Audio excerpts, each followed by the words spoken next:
Healthy Climate Initiative is based out of the US and India for now.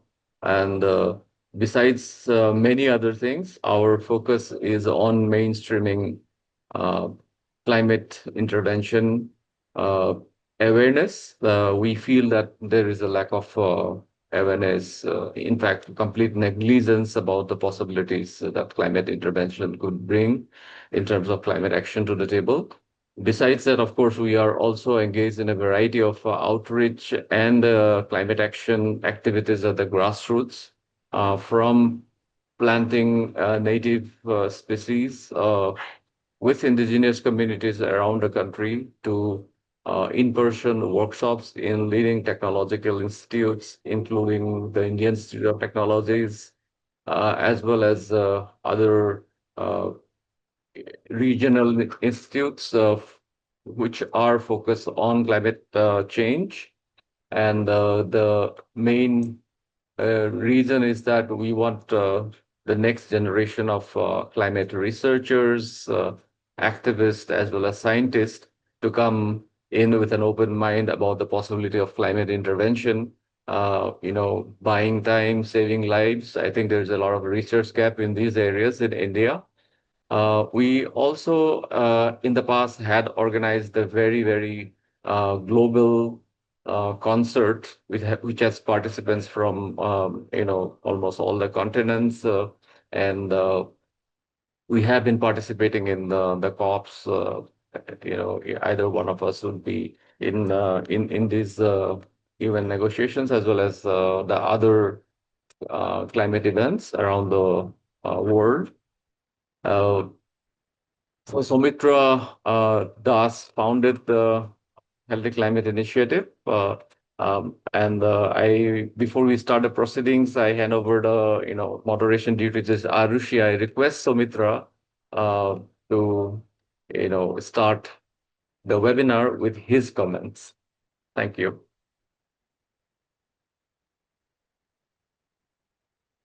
Soumitra, are you there? Hi, everyone. This is Soumitra Das. I have met most of you except Justus, but it's nice to meet you, Justus. And it's great to see you all and looking forward to listening to you, what you are doing. And, a lot of things you are doing in Norway, very similar things we are trying to do in South Asia as well. So we want to learn from you as well as, exchange our thoughts and ideas. So that is the purpose of this meeting. And with that note, I'll give it to Arushi to take it over. Thank you so much. Thank you, Riturajan. Thank you, Soumitra. And thank you, Ellen and Eustace, for taking the time to be with us here today. We've heard a lot about the work that Operaatio Arktis has done in the space of climate interventions. I've had the pleasure of working alongside the both of you, so I'm really pleased to be here to moderate this discussion. I'll start off with brief introductions, and then we can dive into a presentation, which will be followed by a moderated discussion and some audience Q&A with Brian. But Ellen is the acting executive director at Operaatio Arktis. She has a master's in social sciences, focusing on environmental and socio-technical change, and her work delves into tipping point risks as well as exploration of ideas such as climate interventions and SRM. And Eustace is the head of international cooperation, also at Operaatio Arktis. Eustace focuses on the socio-political dimensions of the rapidly changing Arctic. He's passionate about improving how climate interventions are communicated across cultures, which will be really exciting to discuss today. Has also worked on these themes throughout Europe. So thank you both for being here, and I'll hand it over to you to take us through your presentation. Thank you so much, Arushi and Rituraj and Soumitra. I think maybe some people are waiting to get in, but perhaps Soumitra can handle that. And I can meanwhile share our slides to tell a bit more about Operaatio Arktis. And really good to be here, at least to catch up with the HCI about these topics, and especially the role for civil society, which is really important.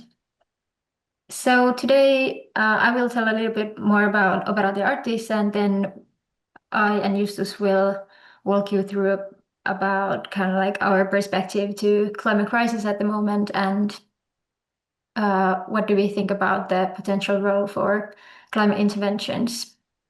And then we can move on to discuss more about the role for civil society in this field.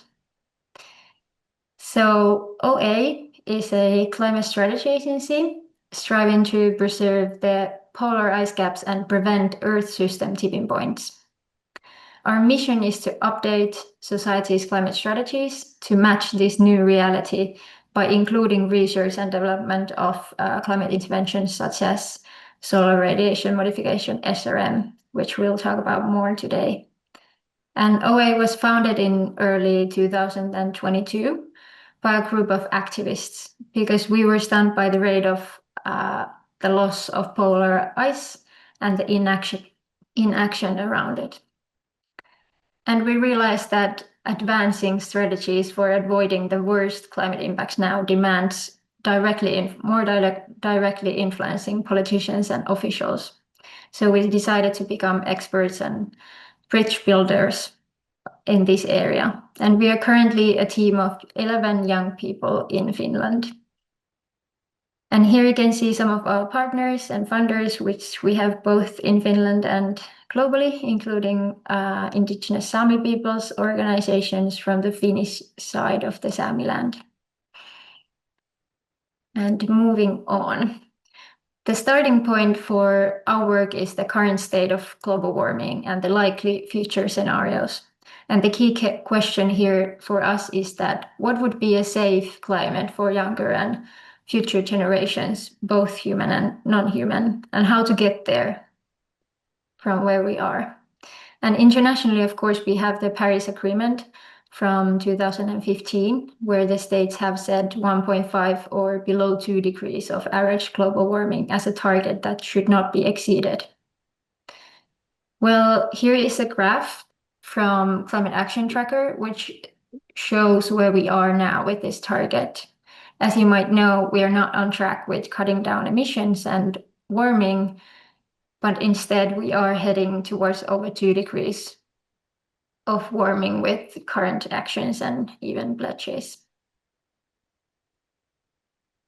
And in fact, we have already exceeded the 1.5 limit for global warming compared to the pre-industrial times, at least temporarily, in the last 2 years. And some leading climate scientists like Professor James E. Hansen have even said that the warming is actually accelerating. In this article, for example, researchers explain how decreasing cloud cover and aerosol concentration has led to more sunlight getting through to warm Earth. And we can already see the devastating consequences that the warming so far is causing globally. The cryosphere all over the planet is now experiencing over 1.5 degrees warmer conditions compared to the pre-industrial times. As the International Cryosphere Climate Initiative here says, 2 degrees is too high for ice sheets and glaciers like the Himalayas. Once we lose, for example, the Kalaallit Nunaat or the so-called Greenland ice sheet, we cannot negotiate it with it to come back. And thus we need to prevent the ice from melting. Furthermore, scientists have identified several Earth system tipping points. These are large components of the Earth system, like the Greenland or the West Antarctic ice sheet, which are driven towards a self-perpetuating tipping process by this warming. And triggering this kind of tipping process would mean a rapid, non-linear, self-perpetuating and often irreversible shift for these components. For ice sheets, for example, it means they collapse. And worryingly, even the Paris Agreement temperature range poses a risk for triggering several tipping points, including, for example, coral reefs, polar ice sheets, and boreal permafrost. And the tipping process for each system is very different. And it can take thousands or tens of thousands of years or even millennia. Yet the impacts from this tipping process may start to be realized already during the process, including, for example, multimeter per century of sea level rise and potential for driving also other Earth system components to exceed their tipping points. So there might be this cascading risk.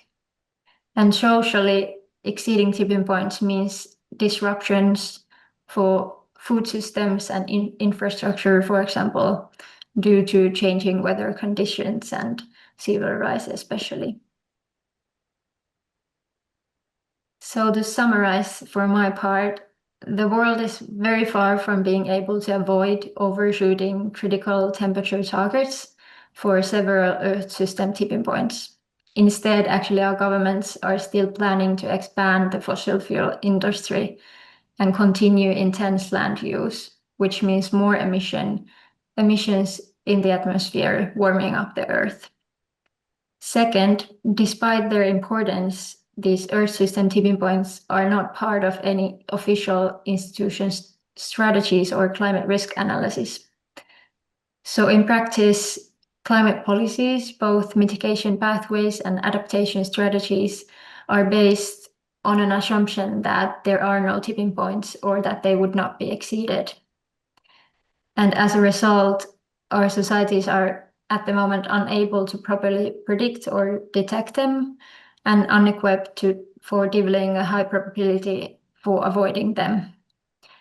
And we are also not prepared for the impacts on ecosystems or the society at large. So this raises a question. What would it look like to have a climate strategy that would have a chance to prevent tipping points from being exceeded? It will definitely require more ambition on both emission cuts and removing carbon dioxide from the atmosphere. However, it is now basically impossible for these approaches to lower temperatures in time. That is why in Operaatio Arktis, we believe also studying solar radiation modification, SRM methods, is needed to find out whether there could be a pathway to avoid tipping processes on Earth. And I would like to pass it on to Justus to tell a bit more about managing risks from tipping points and our approaches to SRM. Justus, go ahead. Thanks, Helen. Thanks for passing the mic. And you get to be the slide master now. So next slide, please, as people say. Yeah, thanks. So I think Ellen laid quite nice groundwork on what is the situation right now, but also what do we need, and also what we are now working on in Operaatio Arktis and what we are trying to create mainly now also in Finland, but of course trying to do it as an international effort, is to get Earth system tipping points risk management to take place. And we see that this consists of three things. We summarize this strategy in three Ps. I think we have heard in climate movement the three Rs, recycle, reuse, remove, repair, etc. But we use the three Ps, and our three Ps stand for prediction and prevention and preparation. And we know that many of these Earth system tipping points are in risk of being triggered if we go past the 1.5 limit, which we are quite doing quite well already. But we don't really know where does these tipping points stand for, or stand in, like what are the exactly temperature limits. So we also need to know where those are, but also we have invested in the studies of what would the impacts be of collapse of the Earth system tipping points for societies. And we live in a global world. What would it mean for other parts of the world if some parts of the world would cool, for example, because of the AMOC collapse? What would it mean for economy? What would it mean for agriculture, food security? So all of these things are understudied, and we really have to pay more attention to those things as well. But I mean, it's not only needed to look what would be the impacts of Earth system tipping points, because we would know that all of these bad things would happen, and we also have to do something to prevent those bad things from happening, right? It's it doesn't do anything to just learn how bad things are. We just have to work to try to prevent those. And this is also where climate interventions step in from our viewpoint. Of course, we need way stronger mitigation because climate interventions alone won't cut it. That's a fact. But they are part of the equation, but they alone won't do it. So we of course need more ambitious mitigation, but we also need to do CDR. We need to get the excess CO2 out from the atmosphere from heating up the Earth. And of course, even if we try to do our best, we still have to prepare for the worst. At least that's the case in the Finnish mentality. And we also have to look what are the possible adaptation pathways if we fail in this task that we are trying to do. Next slide, please. So the prevention brings us to the solar radiation modification, or SRM, and we know from the UNEP one atmosphere report that SRM is the only known approach that could be used to cool the planet within a few years, and that's the case. And even just like cooling the planet with SRM is quite ambitious as well. But even SRM could be used to stabilize the global temperatures, and that would be a bit of an easier object. Because the thing is with CO2 emissions is that we are basically building a blanket on top of the Earth, and as long as we keep emitting, we keep cumulatively adding to that already exists. So even if we would stop all the emissions now, we would still have this blanket that we have been building on for centuries on top of our Earth, and that's the case. And as long as we have these concentrations, it's not getting any cooler. So our options is, of course, we need to stop growing this blanket on top of our Earth, but we also need to take excess CO2 away to make it better. And if we are failing to do this in time, for example, from the point of view of Earth's tipping points, or for example, catastrophic heat waves, we might have to think about SRM. Next slide, please. And this is basically the same thing what I just said, but put into this famous, or I don't know if it's really famous, but in these circles, this thing called napkin diagram. And this basically summarizes the thing where we are. If we continue in the business as usual scenario, we are going to cross the limit of triggering multiple Earth and tipping points. And that's where we are heading now with the business as usual scenario.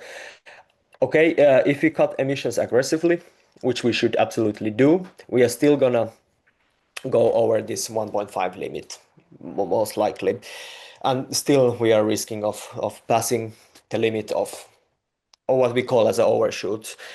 We then, as I said before as well, we should do CO2 removal to make this overshoot as short as possible, to then come back to the safe limits of global warming. And meanwhile, we could see that SRM could play a role of enhancing this effect, that we could make this overshoot over the 1.5 degrees as short as possible. And this is where SRM could play a role. Next slide, please. So what SRM is in practice, it can be basically modifying the albedo of the Earth. In the most simple thing, it's like you can paint your house white. That's reflecting sunlight. But of course, when we go to bigger scales, it can be, for example, brightening marine clouds. There's some studies going on in Australia.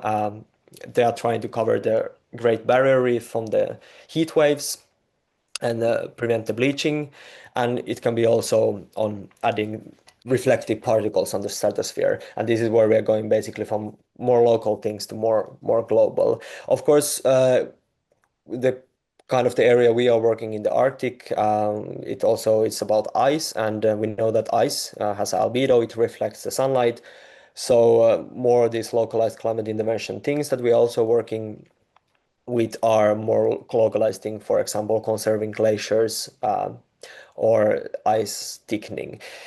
But all of these things are still studied. Nothing is happening in a way that nobody's deploying these things, but these are in the point of view that these are things that are being studied and taught. Next slide, please. And of course, nothing comes without complications. There's many many possible side effects that might come from SRM, and these are things that we need to acknowledge and we need to compare to the risk of climate change. Can you, Ellen, actually press once more, because there is a thing coming on the screen, voila, a circle. And these things what I have circled here on the screen, for example, are some things that people are worried about, and rightly so. And these are things that we should also think about. And they, for example, relate to procedural justice and distributive justice, and also things as moral hazard, because there has been an argument. Some people say that, for example, introducing ideas such as SRM will basically give a free pass to polluters and industries to do more CO2 emissions. But let's go to the next slide. This, I think, where the civil society comes in. And I think what is the role of the civil society organizations? The main thing is that we have a power kind of set the terms for these debates as well. And many of these climate interventions research projects are quite in the early stages at the moment. So we have also power to shape the research questions. We have the power to shape the politics around these topics and also set the future agenda. And I think most importantly is what the power of the civil society organizations have is to ensure transparency and also keep power accountable, and then also affect to the question who gets to decide. And I think this relates to many actually discourses or things around tech overall around the world, or emerging tech topics such as AI. Such as AI mainly, for example, that we have group of individuals working with AI. AI could be more powerful tool, for example, if we get it more democratized, but the risk lies because it's in the hands of only few people. So I think the role of the civil society is to ensure the transparency and keep power accountable, and in the end is to democratize the question who gets to decide where do we go and what do we do. And this brings me to this last slide, and to end of this presentation. I don't know, maybe some of you have read the book, The Ministry for the Future from Skin Stanley Robinson, and without spoiling the plot too much, the opening scene takes place in India, and there are this quite of question who gets to decide when do we need to cool the earth. And I think in this civil society organizations play a key role, and even before we can answer these questions, we still have to set future agendas and have these discussions. Thank you. Thank you, Eustace. On that sobering note, I would love, firstly, I just want to say I love the framework that you presented, like the prediction, prevention, preparation framework. I think that's extremely helpful to think about climate intervention, and the way you've integrated, the interdisciplinary aspects of climate intervention research into that as well. It's really great to see that. As we all enter this new climate reality, which I think is a term that was coined in one of OA's conferences. As we enter this new climate reality, we're seeing, conversations on climate intervention starting to sprout across the world, including India. I think a lot of work has been building up now in the country around cool roofs, which is a very localized form of climate intervention.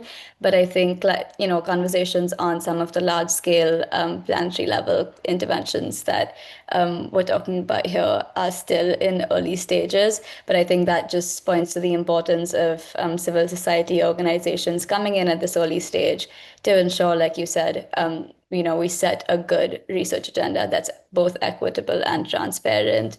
But I want to start off with talking about the role of research in climate intervention and what CSOs can do to set that agenda and how that might happen. And as we know, a lot of the work that's happening in the climate intervention space right now is focused on research. A lot of the work is in modeling stages. We're studying like deployment technologies and building, technologies that we might use to deploy climate intervention if the science were to take us there. or understanding, for example, the socio-economic benefits, or conducting field trials. So a lot of it right now, the work that's happening in this space, can be categorized in the research category. And I think while, there's a very big role for governments and, for technical experts to play in those spaces where they'd be conducting a lot of that research, I think as civil society organizations, we have liberty to kind of ask what we should be researching, asking those important questions, and also in some ways keeping the research in a path that's both equitable and transparent. So yeah, I wanted to pose this question to both of you, how as a civil society organization you see we might be able to shape some of that research agenda, and what that has looked like maybe in your work so far. Well, maybe I can start with this and Justus can join me. I'd say for us, it was a very good starting point when we first started to just start finding out who are doing this research, for example, in Finland or in Europe or globally. And then basically we contacted many of them to ask them to talk with us online or like just have a call. And that is how we first created some connections, and this helped us a lot to understand the state of the research and what are the key questions. And then we were able to also build our own capacity and understand what kind of questions are maybe missing, and sort of grow this dialogue between civil society and researchers. So that is something that I would recommend to contact and meet with scientists and talk with them if only they have the time, and then you can start expanding this dialogue and inviting also more civil society actors in. Yeah, I would maybe just to add, those were really great points. But to kind of that point that also there's lots of research funding is also public funding, and also it depends who is in the office and what kind of things in the politics, what kind of things are taken as relevant. And in the end, if we live in democracies, we have electorates who are responsible for the people who they get voted to, and also what are the things that are considered as politically relevant and just also affecting the public discourse as well. So I would think those are kind of the points to add to this question as well from me.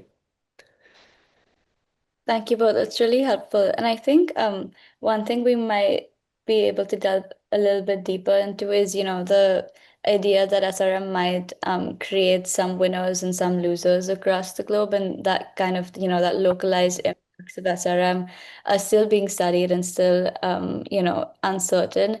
But that being said, I think there is not enough research capacity that's, homogeneous across the world. Like, I think there's some parts of the globe that have a lot of research capacity to be studying things like SRM, but some that don't. So as CSOs, how can we make sure that the research that's happening on SRM is both like transparent and available to everyone across the world? And also, how do we encourage people to conduct research that's happening locally so it can be understood and translated to the priorities of that region?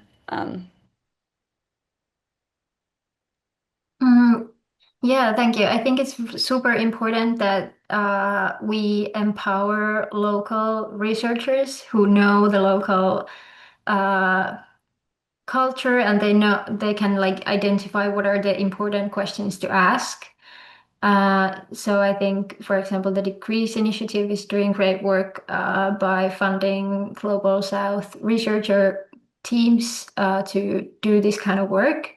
And what civil society organizations can do is to like be active in the dialogue in this field and call for more these efforts, because that can really shape the sort of the whole narrative in the field, so that also other organizations and funders and other organizations start to call for the same things, like, wait, right, this is what we need to actually build more capacity and build more trust. We need to empower global South researchers to do research, and we need to do collaboration also with indigenous peoples researchers, for example, and so on. I don't know if Justus, you want to add something, or Rituraj, or... Yeah, my connection went down just for a bit, but it came back just perfectly. But I think I didn't hear what Ellen ended your point, but I think it's is like how is it that civil society is kind of a glue in the society? Like we can act as bridge builders between different stakeholders and bring connections between researchers, policymakers, for etc. And I think that's the most important part as well.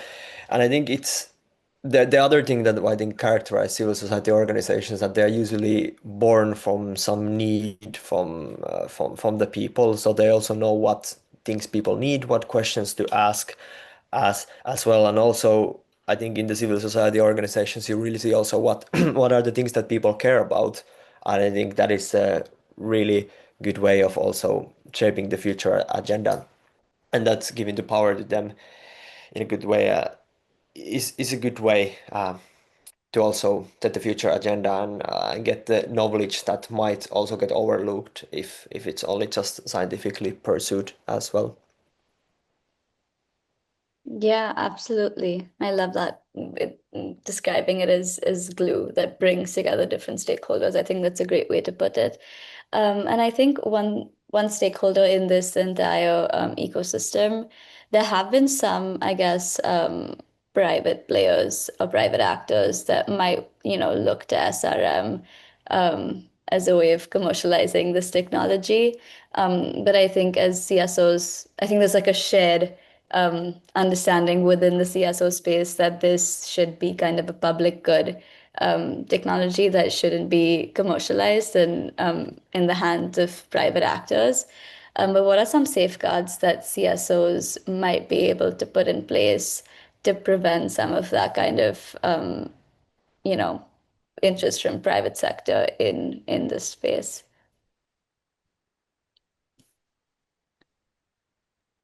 Well, I think here as well, civil society actors can work as messengers, like calling out this kind of action, like unilateral activities, as something that is not the best approach at the moment when we know so little. But we need to highlight public engagement and sharing information, so that the research and the development and even potential deployment maybe in the future will serve public interest.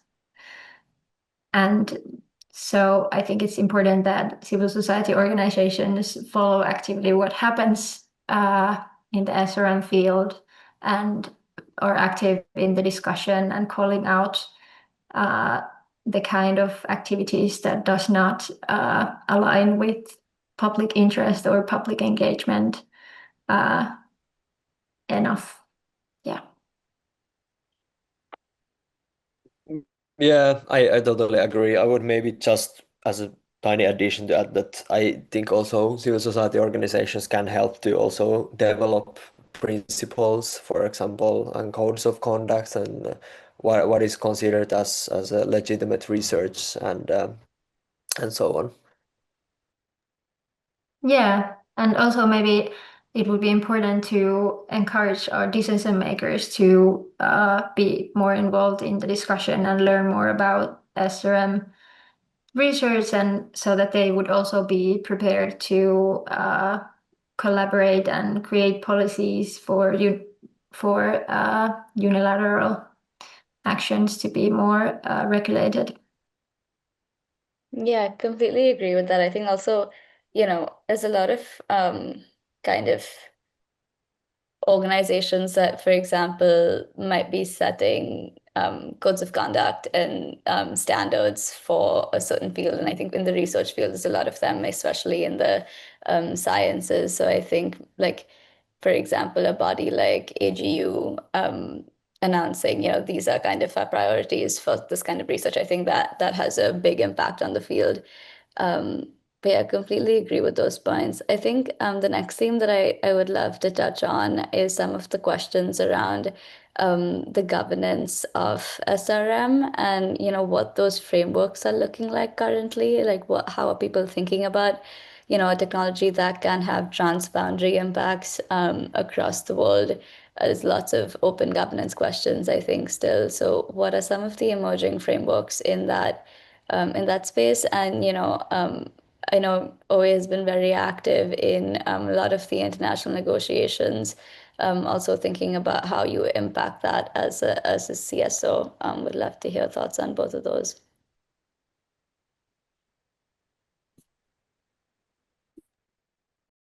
Well, if I start again, Justus, you can also start if you have good I like this order already. Yeah. Well, at the moment, as we don't have any kind of binding governance approaches to SRM, I think we have seen many important workshops or frameworks coming up, like the AGU that you mentioned. So we have good kind of like guidelines for research, but we would need more concrete ones that would actually serve and be helpful to researchers to really adopt. So more effort there is definitely needed. What we can think about in the Arctic is also that as Arctic is being talked about a lot as a sort of context for also thinking about climate intervention, there could be, for example, Arctic-led governance initiatives as well. Maybe thinking about the more local approaches in the Arctic. And I think this is something that we would love to see maybe working as an example of how to approach and deal with climate interventions locally. But mainly what we have is, for example, the precautionary approach and other kinds of environmental governance approaches that can be applied to climate intervention. And in our perspective, and perhaps to some extent the Finnish research perspective, is that we interpret the precautionary approach as something that encourages more research and information, informative decision making. So at the moment, many approaches that we think and work with are mainly focusing on the research and how should we go about that. At the same time, we should have more regulation that would guide us to increase public engagement, especially. Maybe Justus would now like to add. Yeah, this is the good stepping order. No, I think what I think is to summarize like legitimate governance of SRM research is, I think transparency is a key, and it's a good starting point for everything that we do, but especially thinking of things that are considered in the Arctic as well. I think it's really important to respect the rights of the indigenous people everywhere, of course, but this is like on our table a lot when we speak about research in the Arctic, and the FPIC principle of free, prior, informed consent, and also Aquacon guidelines are ones that I think research should take into account before moving to do any field tests as well.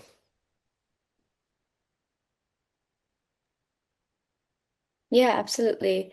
And I think as a civil society organization, you'll have also been very active in maybe shaping some of like the international negotiations in the climate space. But could you give us some maybe practical advice on as a CSO how you can inform some of these global dialogues that are happening in the space where it might seem inaccessible as a local organization. But I think there's a lot of like safeguards that exist in these international negotiations that allow for CSO participation. So would love to hear any advice that you can share on that front.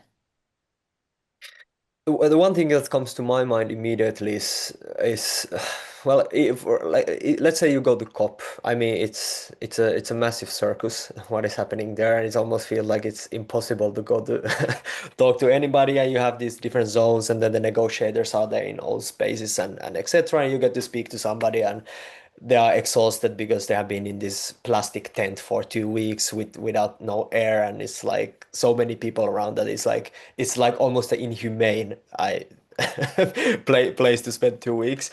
So I think that's not necessarily always the effective place to affect the negotiations.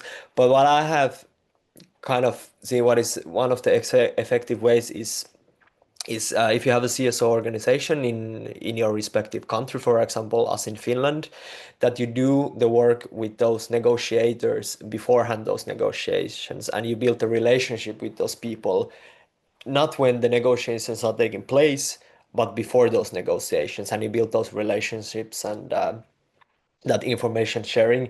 And I think that is the key, is that I don't know, wherever you are based, you look who are the people from that area or that country that are taking those negotiations, and you try to build connections with those people who are attending those negotiations, and you do work before. And I think that's that's quite effective way, at least how I think.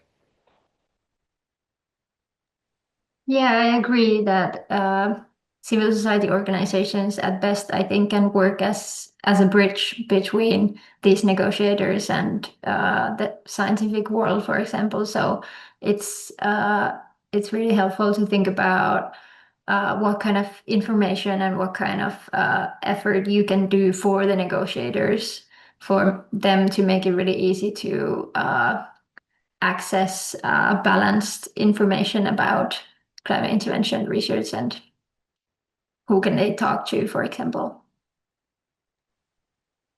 Yeah, absolutely. And I think, through these international negotiations, also so many opportunities to like CSOs that can build relationships not only with their own, um, you know, like national delegations, but also build bridges between different delegations to help some of like that cross-country coordination on, the way they're thinking about these technologies to happen. But Yeah, thank you. definitely. Yeah. Um, Next question I had is I want to touch on like the themes of the importance of kind of building a consistent narrative in the SRM space. I think one thing we've all learned is, as people that have worked in this space before, is the power of public perception of these technologies. And that can really have an impact on the way they are developed or not developed or researched or understood. I think narrative building is a big part of the work that needs to be done in this space. But as I would look to OA as one of like the leaders in setting a lot of the narratives that are coming out of this space. But would love to hear from you about what has been the most effective strategy to communicate such a taboo and emerging technology with like different stakeholders ranging from policymakers to like the media or just like a general public, like the wider audience. How do those narratives maybe change? What resonates with certain groups, and how do you most effectively communicate them? Yeah, thanks for that, Arushi. I think for different contexts and different target groups, it's very different, and changing what kind of narratives may be more attractive. For us, I think largely it has been very important to sort of communicate what we are aiming for as younger generation representatives. We want to see a livable world for current and future generations, and that's kind of like a goal. And then we come back to asking like how do we ensure that? So sort of the intergenerational justice aspect has been very important to us. Really think about that against the physical reality of climate change and the likely scenarios from this moment.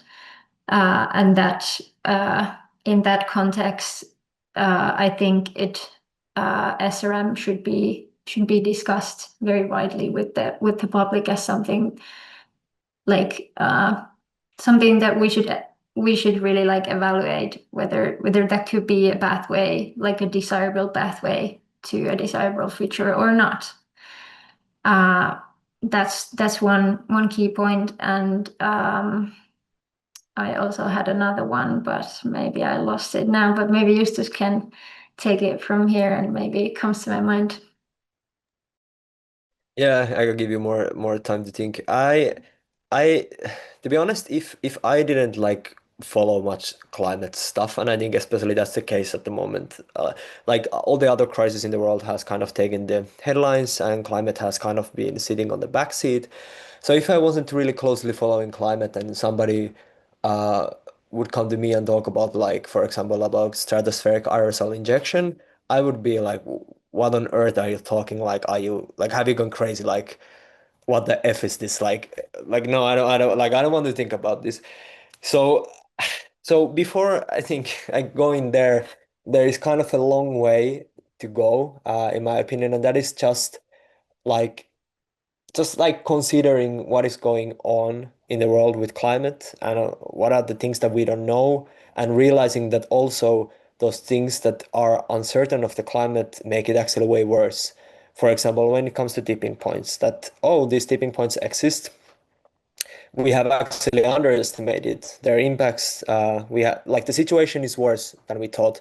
Oh, now also we are not sure, like, for example, the aerosol forcing of climate change. And I think learning all of these things and not really trying to create some sort of a narrative, but just laying down the kind of the facts and the scientific uncertainties kind of brings the way to think about, well, this is actually quite bad, this situation, and that's why we might have to think about things such as SRM. And I think that is, at least that happened to me, because I have to be honest, when I joined Operaatio Arktis, I thought this whole thing was quite nuts, but but I was interested to learn. But as more and more I spent time of actually like unraveling what is going on with the climate, the more I was like, well, it unfortunately all this makes sense as well. And this is the situation we are right now, and that's at least my view on this. Yeah, and maybe lastly, I think it's really about like how we shape our future and how to be mindful about that. Because also when you talk with policymakers, for example, I think for them it's really important to be prepared for challenges in the near term. For example, discussing about policies around SRM, it's really like everybody's seeing it's kind of like coming up. And at the same time, our own active actions and the narrative that we shape also like shapes the future and whether it comes up. And we need to be mindful about that, about like what kind of futures we want to communicate and anticipate, sort of, and what would be like a good role for SRM in that kind of scenario. And that is why the main thing for us is just like spread the information and include diverse voices to shape that discussion. Yeah, absolutely. And I think, one of the voices that I think you guys are in the field is, being like a messenger, the messenger for this coming from a younger generation. I think that itself is so powerful, because I think it's very easy to get stuck in like a doomsday narrative when you learn about tipping points and you learn about the state of our climate system, which is very, very sobering and very scary to be talking about that and listening about that and, reading about that every day. But I think the fact that these messages are coming from a younger audience is kind of hopeful in a way, because, we're demanding a better future, and we're demanding, for things to be more hopeful and to research ways that we can, dig ourselves out of this or get ourselves out of the hole we've digged. But one question that I had also is, in some of these narratives, like how do you strike the balance between being extremely ambitious when looking at SRM and also at the same time acknowledging some of the uncertainties that still exist in the research? What's the best way to communicate that without, I guess, people losing faith and hope in its potential?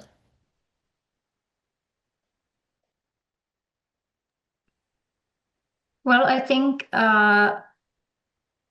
one factor here is that it's pretty likely that in other countries, other areas, other research teams or other actors are anyway engaging with the topic. So we should also build the capacity to understand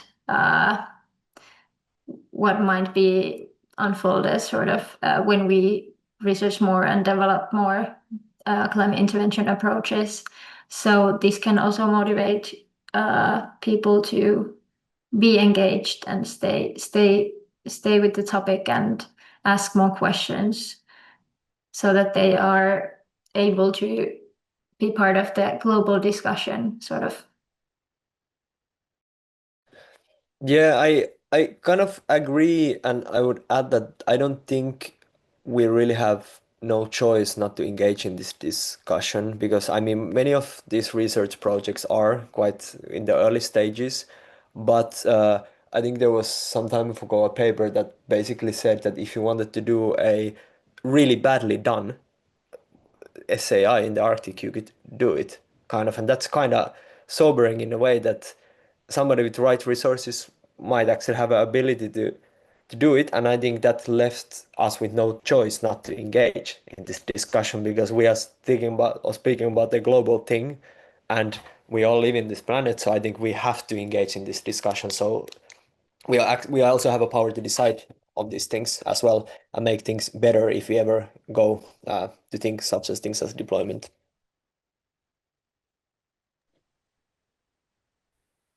Yeah, thank you. Thank you for sharing those. I'm gonna ask one last question before we open it up to anyone in the audience that might want to ask anything. I know we have only 5 minutes, so I'll be quick. But I just wanted to pose this question. There's a lot of civil society actors in our space, even though it's a very small tribe.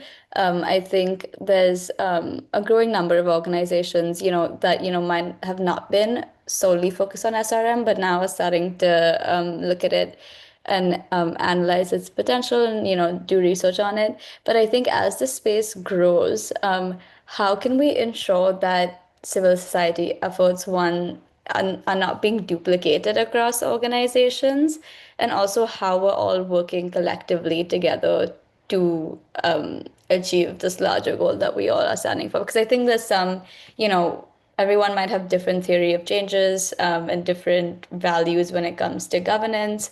But I think at the end of the day, everyone's leading to the same prize. It's what steps you take along the way and how you get there. So I think, how have you kind of navigated some of these the disjointed efforts, and how do you think it can become a more collective space, in your opinion? Well, that's really important question and something that we also think about a lot. I think although it's very kind of like a hard thing to reflect for us as climate actors, considering about traveling to meet people to conferences or gatherings or so, I think some amount of just being able to interact face to face with people and between groups is very important to share thoughts and share situational awareness and ideas for collaboration, so that you see what kind of efforts are already out there, whether you could help with some of them and so on. I think it could also be important like once hopefully the field grows with many organizations and civil society actors joining, maybe it would be good for different groups to focus in different things and then have some collaborative efforts going on, so that, for example, us, we have many ideas all the time and many projects going on, and then we don't really have the possibility to, for example, accept new ideas, although they would be good. So maybe it would be good for us, for example, to have fewer efforts going on that we can really focus on and put our efforts and really like finish them carefully. And then we would also have the chance to follow up what's happening elsewhere and be connected and engage with other groups. Just some thoughts here. Yeah, I couldn't agree more. I want to come back to the glue. I think the glue is very important, and I think having this like CSO organizations, I think is we can also act as a glue between different geographical areas, between different geographical like different countries as well. And if, for example, I mean, if you have a CSO emerging from some area or country, they usually tend to be more specialized there. We are, for example, in Finland, we are more specialized in the Finnish political connections, etc. But let's say I have a colleague from, let's say, I don't know, Iceland or something, a CSO organization. I can also trying to see, hey, by the way, what is going on in Iceland with this thing? This is what we are doing in Finland. Can these things also help each other? Because I also think in the world of international relations, countries care also what other countries do and what is happening in other countries. So I think if you can collectively get things going on in other places, they can help also to mold like the international politics around these issues as well. And I think if you have politicians or leaders and they see that the civil society is organized across the borders, that is and showing that we also have a power, actually more power in this way, I think it can be a great asset in this field as well to move things to a good direction. Yeah, and of course, like being transparent also considers civil society organizations. So sharing information about what you're doing and how you can get involved is really key. Couldn't agree more with the both of you. But thank you so much. I see now a bit maybe too late, but there's some questions in the chat as well. So if you want to address any of those, I think Doug asked, if you want to unmute yourself, Doug, you can also ask this in person. Otherwise, I'll read it out. But I think Doug's asking if you could please summarize your FOIC engagement with Sami councils. Oh, yeah. Yeah, this stems from a conversation I had with Lotta, and Ellen will remember this when we met in New York. We agree that the Sami and the indigenous in general should be engaged from the beginning, not after the fact. I believe is the thought that she had from the beginning, to be involved with all of these different aspects of research and testing. So I'm just wondering if Justus and Ellen could maybe summarize, because I know Lotta has been communicating with Pirita Nakalagari, and although she's on maternity leave, I don't know. Maybe you can just give us a quick status there. Sure. For us, it was very important when we had our first sort of big public event to discuss these topics in Finland and raise awareness around this, that we also invited Sami voices in, and then stayed in touch and have been active in maintaining the connection with them in the Sami parliament in the Finnish side.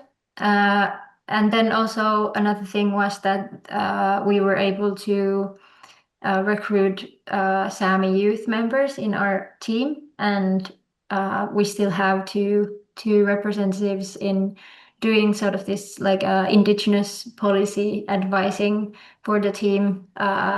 It's really key to just have them in your team and be part of the work and in the field, thinking about all the things that are happening and our approaches and so on.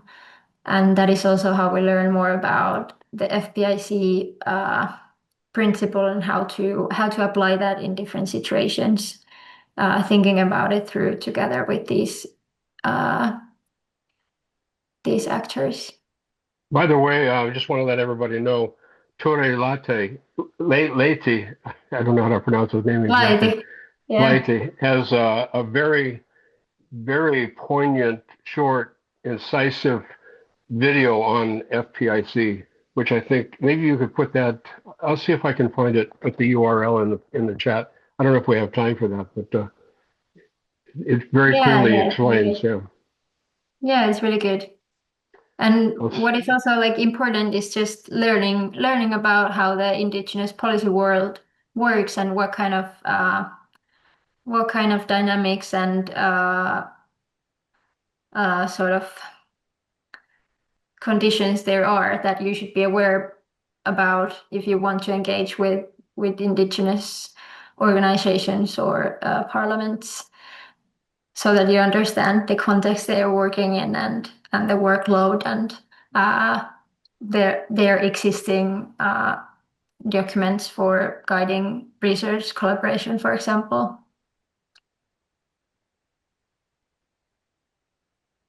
Thank you. I'm looking for that URL now. Thanks. Excuse me. Am I audible? Yes, we hear you. Yes, actually, I was intently listening.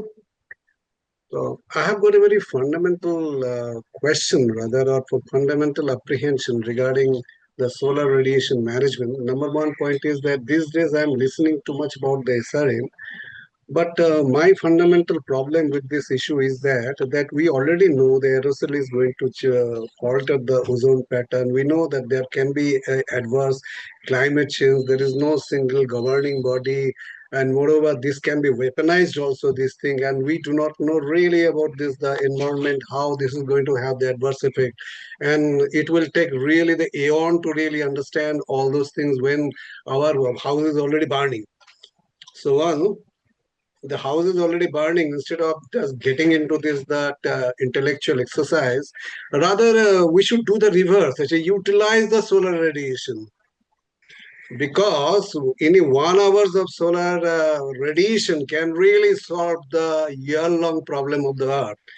So if we really concentrate that SRM can be a panacea of the sine qua non or something like that for our future, how we'll sacrifice that will not really address the core issue.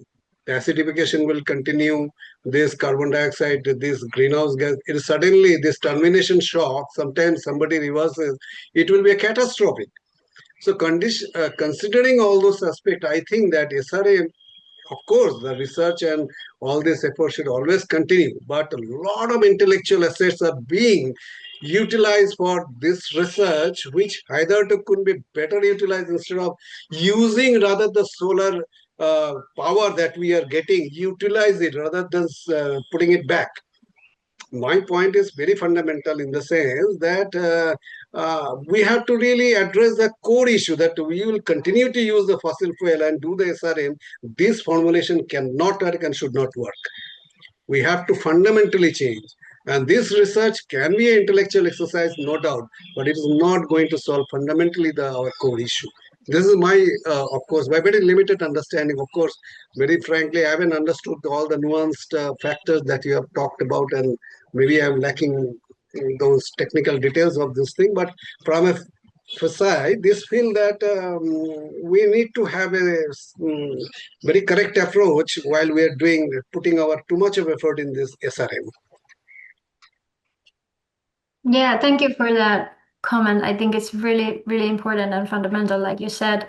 And I think the civil society actors have a big responsibility in trying to share that understanding that we really need to change our ways of living, especially in a country like Finland, where consumption is very high and all that. And we really need to communicate that SRM can only make probably things worse if we don't at the same time drastically change our ways and cut emissions. That would be the only way, definitely. Can I ask a question? Okay, I think time is up. I have a couple of questions.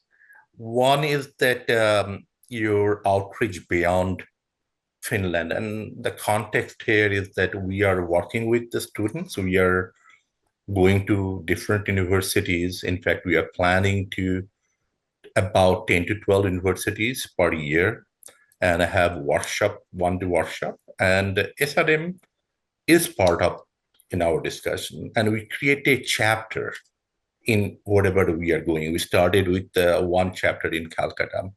So with the students of your age, since you are the ahead of a lot of other universities or students or the young group, are you reaching out? First question, that are you reaching out to the and create a youth momentum outside Finland? And that's number one question. And the second question is, would you be interested to come to India to one of our workshops, or engage with the students in person? Because that would be very inspirational to see what you are doing and could be a role model for the students in the developing countries. So I put it there. Yeah, I can answer to the first question. To the second as well, from my part, yes, of course. To the second one, I need to check with Ellen and everybody else if that's possible. But I would say yes.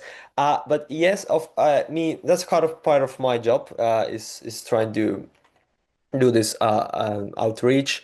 But for some reason, there is not a lot of organizations working on this field, and I don't know why Finland was the country where Operaatio Arktis came up. I don't know what was the reason for this, but it's like now there is more, a bit by bit there are people coming to this space, but it has been quite silent, and I think and I think this actually comes back to the, I'm sorry if I pronounce your name correctly, but Viadas, was it right? To your Sure. question of of trying to also work on the fundamental issues, because I agree SRM is not going to fix the fundamental problem of climate change by any means, and I mean we still need the push from the traditional environmental movement on working on those issues of trying to push for the decarbonization, and that's the thing that we need, because without that it's not going to work. But I still see values that there are even a bit of organizations working in this field, and I think that if you zoom out, it's okay if you have a couple of organizations working in this space, but we still need to, of course, keep the focus on decarbonization. But I mean, also, if we look at research funding, for example, it's really minimum part that is at the moment going to this climate intervention research as well. So there is no really evidence at the moment that it would take pressure away from other climate efforts as well. Yeah, I think our outreach with youth from outside Finland is happening mostly through collaboration with other organizations like the Green Africa Youth Organization and the Alliance for Deliberation on Solar Engineering, DSG, and their Climate Intervention Network for Early Career researchers, for example. And then we are actually planning at the moment a new program that would be aimed for capacity building and training for young people around the world who would be interested to do similar work than Operaatio Arktis in their own local perspectives and so on. So this is a new program that we're now planning and hopefully being able to carry out and grow this effort in a large way that would be influential. And to the second question, definitely would be super, super valuable to us to be able to meet Indian young people and students and be able to share thoughts with them. And maybe we should talk about whether that would be an effort that we should do.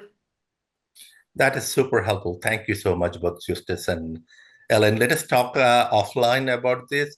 I'm very excited because we are creating very, university chapters. We started doing that. In fact, we just had a call with the students from Kolkata, and we are going to, in October, we are visiting about 3 to 4 universities. So, and then we'll keep on doing that and creating these chapters in different places. It would be great, if we can connect and with India, because India has 1.5 billion population, and it's one of the countries that's probably would be the one who would need the most of such technologies in the future or even now.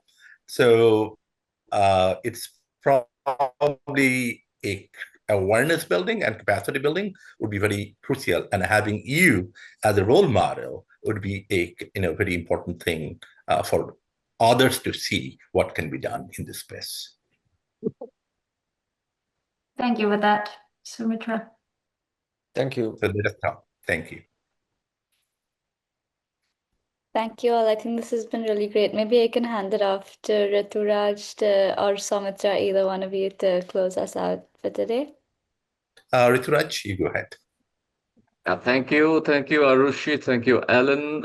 Thank you, Justus, and all the participants. We may have been a small team, but we are representing 4 different continents here, if you realize, because Brian is based in Australia. Back in 2020, when I first tried to raise the topic of climate intervention at the UNSBTA, I was told it's taboo. So the first time I really engaged in a discussion in a way that we should be was at the Arctic Momentum in Helsinki. So fantastically organized by Operaatio Arktis, which had climate scientists, which had the SAMI representation, which had the people from media and the university. I remember the conversation with young researchers from University of Helsinki, who actually questioned the scientists right in front of us about some of the issues that were raised today. And on a positive note, I think India is coming around to the inevitability of using climate interventions. The amount of greenhouse gases locked in is making it inevitable that we have to look to climate intervention, and there is no other way at all. I believe in that. And New Delhi recently actually used cloud seeding to address the heat and the dust and the pollution. So we are making some progress here. With that note, I will thank you all once again. And hopefully our paths cross again, and all the best for the October event in Helsinki. Thank you. Thank you, everyone. And let us keep sharing our ideas, and I will reach out to you both, Justus and Ellen, about how we can work together with the students in India. Thank you. Thank Thank you all. Thank you so much. Bye-bye.